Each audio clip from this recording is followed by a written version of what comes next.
demanderai le silence, car pour eux, il est encore difficile de jouer et de penser à parler fort en même temps. Merci.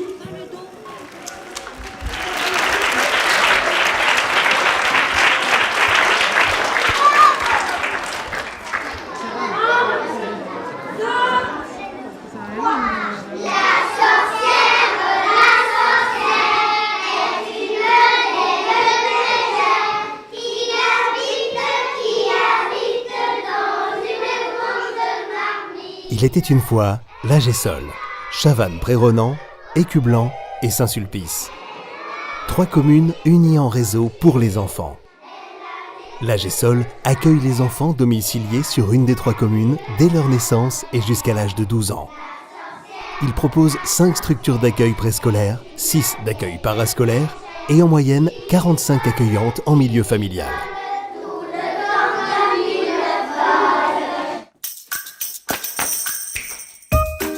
Pour célébrer ses 10 ans, la Gessole vous ouvre ses portes et vous emmène faire un tour dans l'univers bercé de douceur et de magie qu'est celui de la petite enfance.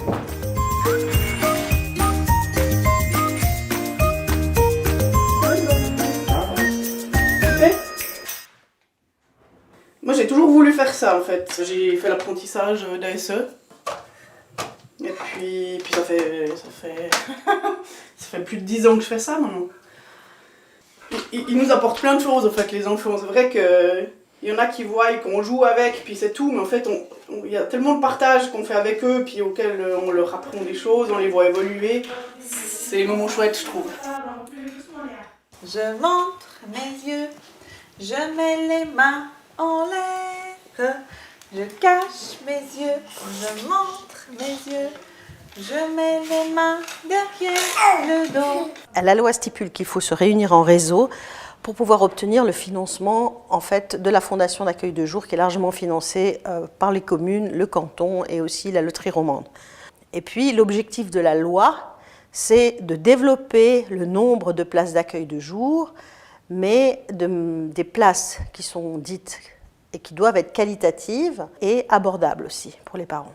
Évidemment, les communes payent pas mal, puisque c'est elles qui payent la différence du coût de la place que les parents ne payent pas. Pour vous dire, en 10 ans, on a augmenté, on peut dire que l'accueil préscolaire, il a été multiplié par 5, et l'accueil parascolaire par 7, 7,5 même. Alors, on va faire l'histoire des petites poules. des petites poules. Et moi, je la connais. Non, moi, je la connais pas. C'était vraiment un sujet qui était vraiment lacunaire, je pense, dans les politiques ici. Ça fait même drôle de voir que c'est considéré comme un acquis, alors que pourtant, ça n'a pas été simple et c'est pas encore acquis. De celui qui l'a préparé. Le coq, il est amoureux de la fille. On a une mission en tant que direction qui est celle de permettre aux parents de concilier vie familiale et vie professionnelle, où on va garantir un accueil sécurisant et stimulant pour permettre à l'enfant de se développer dans un lieu harmonieux. Il faut une équipe dynamique, motivée, disponible et à l'écoute. Pour moi, c'est des qualités essentielles pour que l'environnement soit harmonieux et que l'équipe puisse fonctionner au mieux. Je regrette qu'il n'y ait pas plus d'hommes qui viennent volontiers postuler dans le domaine de la petite enfance. Vous êtes déjà bagarrés des fois pour autre chose? Non. Oui. Oui. Un petit peu quand même, de temps en temps, ça arrive. On doit toutes, les unes et les autres, travailler main dans la main. Et pour ça, voilà, il faut qu'on soit un peu toutes sur la même ligne, qu'on ait un peu toute la même vision des choses. Et forcément que parfois, ce n'est pas le cas et qu'il faut faire des compromis et qu'il faut discuter énormément entre nous, qu'il faut communiquer, qu'il faut essayer de s'arranger pour que tout le monde puisse y trouver son compte et que ça puisse être cohérent pour les enfants, en fait. On a de plus en plus de culture. C'est une richesse, c'est beau. Moi-même, je viens d'un autre pays. Et c'est vrai qu'il faut gérer toutes ces différentes cultures avec les parents, avec les enfants, pour trouver le bon chemin, en même temps que ça soit avec nos valeurs, notre pédagogie et le respect de l'institution, la bienveillance et de l'écoute pour qu'ils puissent aller de l'avant, grandir dans leur apprentissage et leur développement de manière saine. Il n'y avait pas autant de structures d'accueil pour les enfants, les mamans restaient au foyer, etc. On a vu une évolution dans la société. Et c'est vrai que ce serait important, personnellement, et je pense aussi pour toutes les personnes du métier de l'accompagnement des enfants, que le métier soit reconnu. que le métier, ça ne soit pas considéré comme de la surveillance, du gardiennage. C'est vraiment toute une réflexion, une passion aussi du relationnel, tout plein de pédagogie, beaucoup de psychologie aussi à comprendre pour le développement de l'enfant. Maman et papa doivent aller travailler. Ils déposent leurs enfants à la garderie. Ils y confient ce qu'ils ont de plus cher au monde.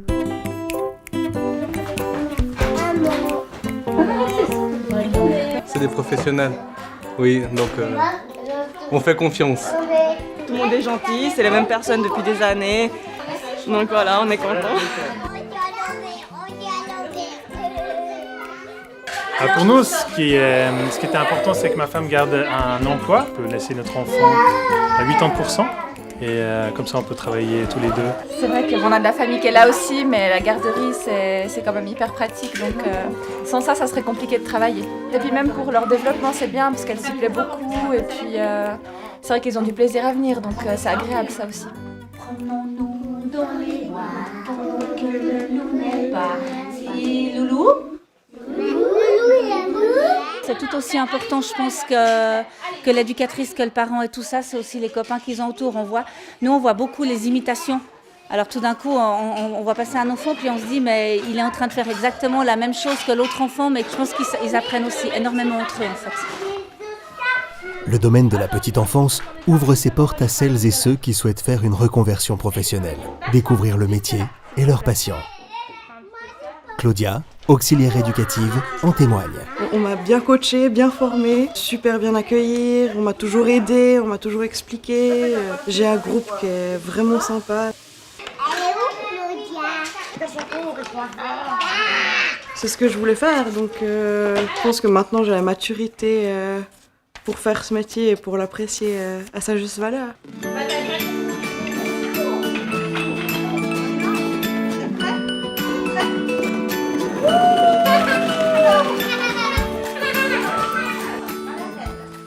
Julien, ancien employé de commerce, s'est fait une place dans un domaine jusqu'alors réservé aux femmes.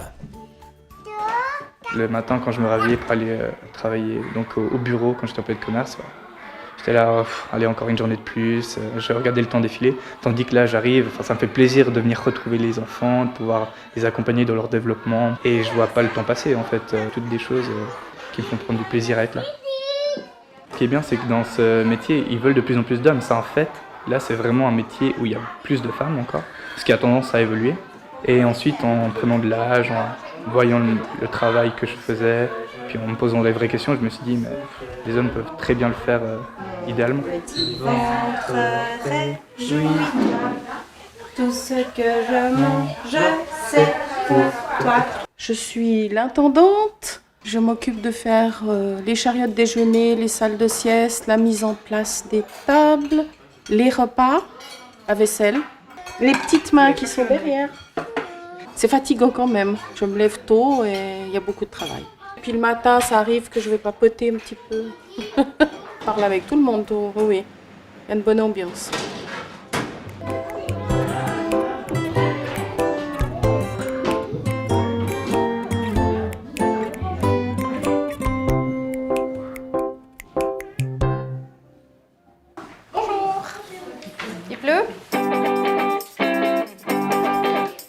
Barbara. Dans son foyer, elle accueille régulièrement des enfants. Une solution de garde souple et de proximité pour les parents du quartier. Étrangère. Moi, j'ai travaillé dans la vente et j'étais pas encore maman, mais aujourd'hui, si je devrais y retourner, non, c'est trop d'horaires. Et puis les parents qui sont obligés, qui c'est leur métier, ben oui, ils ont besoin d'aide. On est là pour aider. La lumière. Une étagère. Ça se passe comment pour toi? C'est bien. C'est bien? Oui, parce que moi je peux jouer avec les enfants.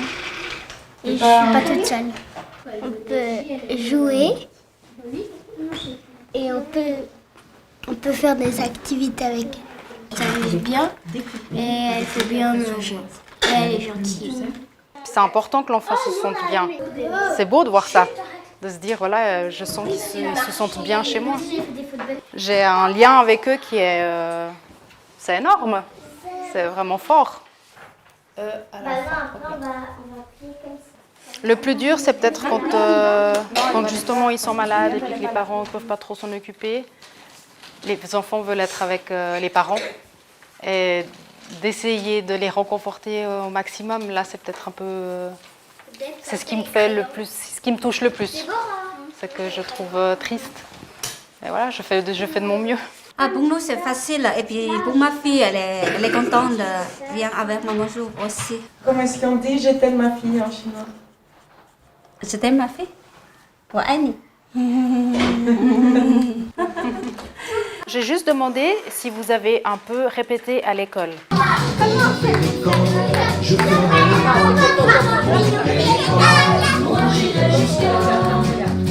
Sans armes contre un gladiateur. Éviter les cascadeurs. Avaler de sang limaces. Pour l'école, je ferai n'importe quoi. Ça rigole plus. Non,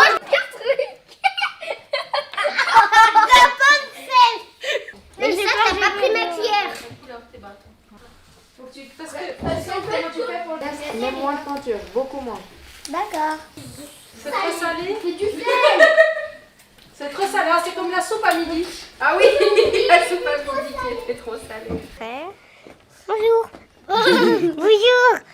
Bonjour. Moi, je m'appelle Simao. Je vais dire que je m'amuse bien.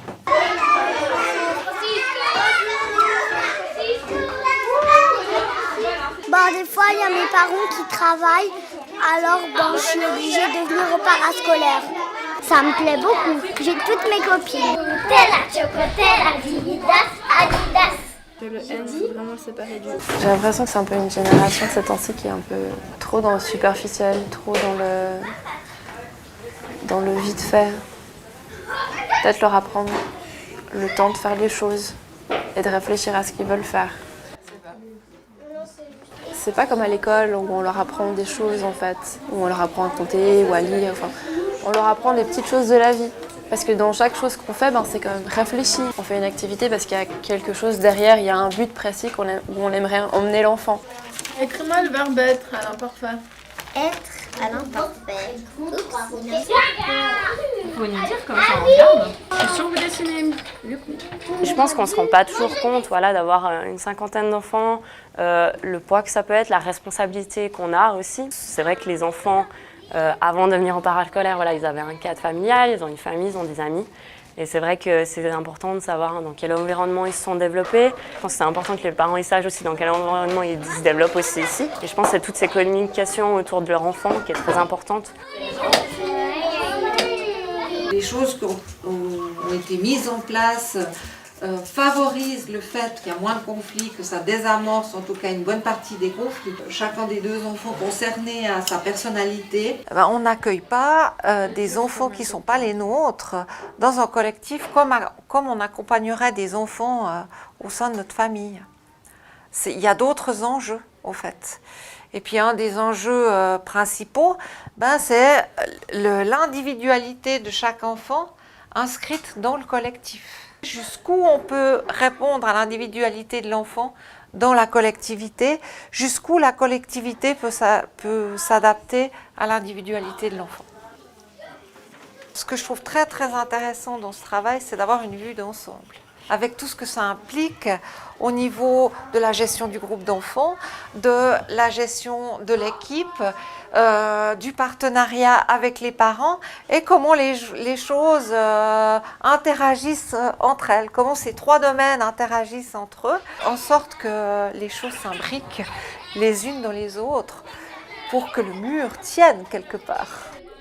Oui, ça nous a permis de garder une vie, d'avoir les deux une vie sociale en travaillant et tout ça, et puis financièrement, bien évidemment, on est presque obligé aujourd'hui de travailler les deux. Il y a quand même une aide de la commune, je veux dire, c'est par rapport aux revenus des conjoints, donc c'est vrai que c'est beaucoup plus intéressant et avantageux qu'une garderie privée ou un autre mode de garde.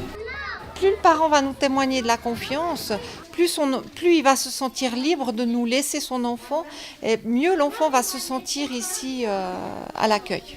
Si on travaille à 200%, ce qui était mon cas, c'était avoir de l'espoir, qu'on puisse avoir une place, parce que c'était beaucoup ça la question à l'époque. Si vous n'avez pas de réseau familial, ce qui est notre cas, on n'a pas. S'il n'y a pas de réseau familial, c'est les deux choix qui on n'avait pas de contact du tout ici encore, donc on déménage, nouvelle ville, nouveau pays, heureusement on a une place.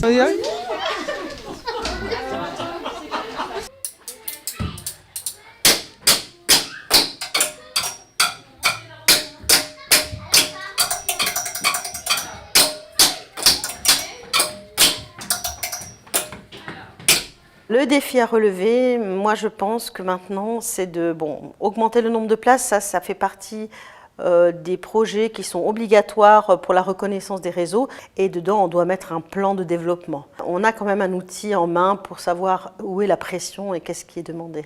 Il y a beaucoup de demandes pour les bébés à venir et beaucoup de parents attendent quand même des places pendant longtemps.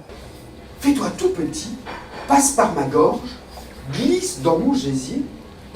Tu sortiras à mon arrivée et tu n'auras pas à marcher. Dans le défi aussi qu'on a, c'est évidemment un défi financier. Il faut voir jusqu'où les communes elles sont prêtes à financer cet accueil de jour et ça tout dépendra aussi des volontés politiques des municipalités et des conseils communaux. On dépend aussi de ces volontés politiques-là. On ne peut pas aller tout seul, augmenter les places tout seul.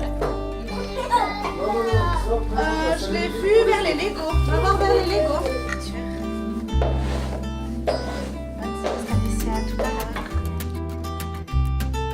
Tu vas parler avec? Bonjour. 3, 2, 1, action. Bonjour. Mais t'es toute seule, je vais avoir la moustache après.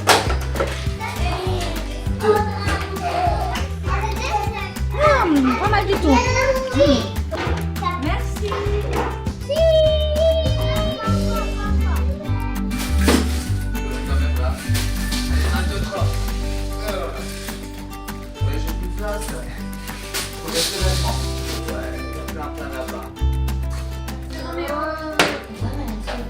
Là, c'est la maison.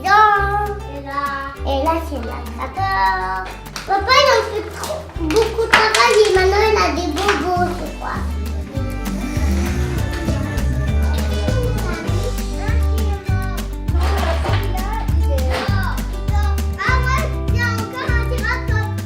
Si un enfant vit dans la tolérance, il apprend à être patient.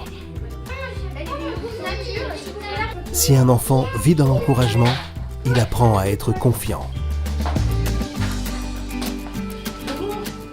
Si un enfant vit dans la sécurité, il apprend la foi.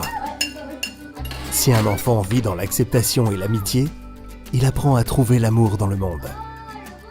Belle vie et bon vent à l'association AGESOL et à celles et ceux qui la font vivre. Je cache mes yeux, je montre mes yeux, je mets les mains en l'air. Je cache mes yeux, je montre mes yeux, je mets les mains derrière le dos.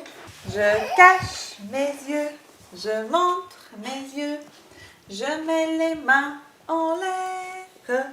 Je cache mes yeux, je montre mes yeux, je mets les mains derrière le dos.